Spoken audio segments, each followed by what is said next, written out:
Hi students, in this class we find magnetic field intensity at the center of the square loop.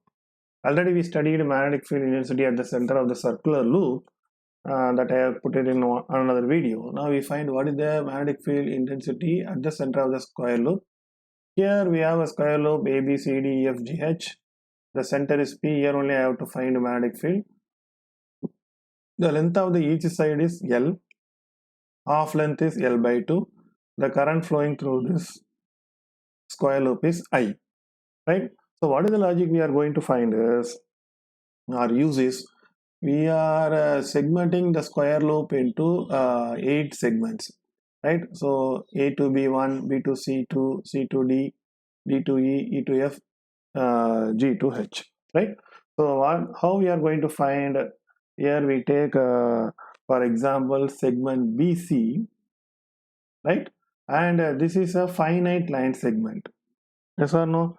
So here we take only a small current carrying element here DL, right? And like that we split into small and find what is the magnetic field at the center due to individual element. That is what will give your DH as per Biot-Savart law. DHBC we find. Since every segment is having a length of L by 2 and everything has the same location from the center, I can find only this, multiply the answer with the 8 times. I will get what is the magnetic field at the center due to total square loop. That is the logic I am going to use in this class. Right, so first I find, I am going to use Biot-Savart law, that is the main thing. So this is the important application of Biot-Savart law. So using Biot-Savart law, right? So how we know Biot-Savart law states that dH is given by ideal cross r vector divided by r cube, right? So first I find, I take only BC segment. So first I need DL. I is a current flow, so I know I. DL is a segment length.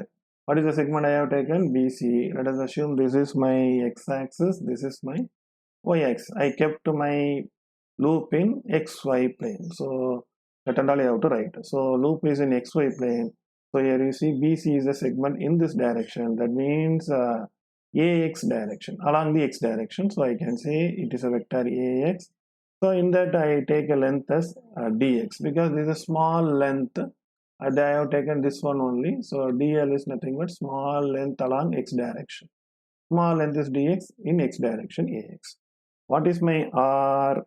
R is the distance between the center and this location, right? It is like this now.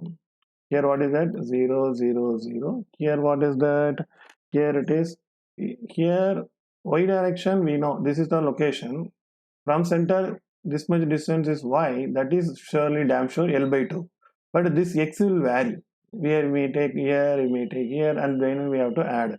So what is my this location? It may be x, I don't know. That will vary depending on the segment. And minus L by 2. Why? Because positive y is this side, this is negative y, because I have taken this one. Minus L by 2, z is 0. Right? This is 0, 0, 0, x, y, z. So what is our uh, destination minus source? So vector in terms of 0 minus x minus x ax vector, 0 minus L by 2 plus L by 2, this y direction ay vector, z direction 0. We kept it in what do you call xy plane only.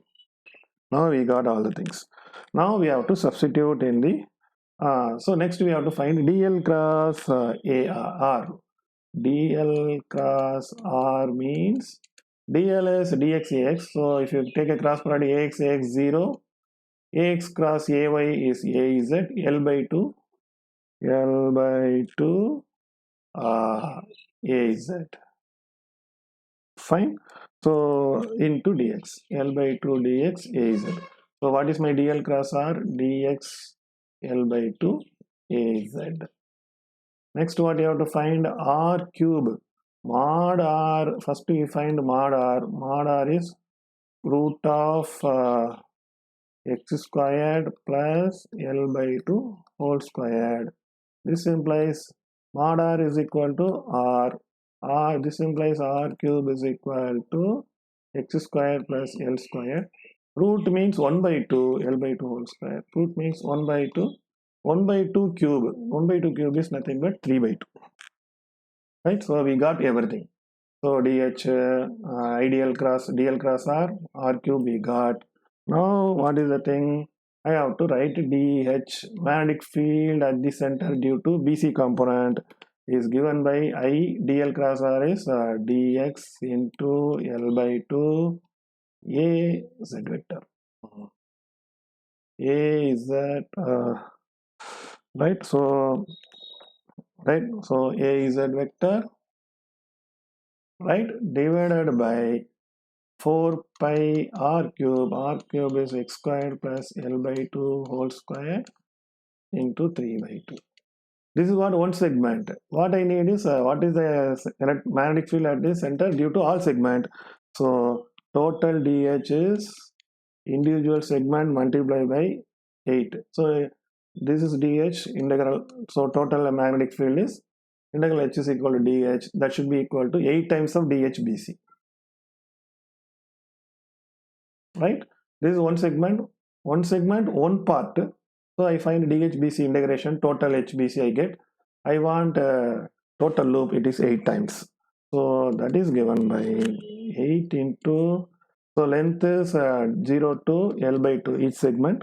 So it is varying with respect to dx, x direction only we have taken. So L varies from, x varies from 0 to L by 2. That's why integration x goes to 0 to x goes to L by 2. So I dx L by 2 is at divided by 4 pi into x square plus L by 2 whole square 3 by 2. Right? So I take everything outside except x component. So 8i L by 2 4 pi a z vector integral varies from 0 to L by 2 dx x square plus L by 2 whole square power 3 by 2, right? So but this integration we don't know. So what is the formula for that? The general formula is dx by x square plus x a squared 3 by 2 is equal to x divided by a square into x square plus a square 1 by 2. This is the answer. So compare with this and substitute the values. So it will be, if you simplify to this will be cancelled. So IL by pi, A is a vector, numerator x only, denominator a square, a instead of a we have L by 2. So L by 2 whole square, x squared instead of a, L by 2 whole squared, 3 by 2. Right? Substitute this value here, right? Okay. So next what happens? So if you simplify IL divided by pi, A is a vector, integral varies from 0 to L by 2, right? So 0 to x is L by 2, I substitute first, L by 2 whole square into x is L by 2 whole square means L squared by 4, this is L squared by 4, L squared by 4 is equal to L squared by 2, 3 by 2. Right, 0 means total value 0, so no need to substitute. So what happens? This is IL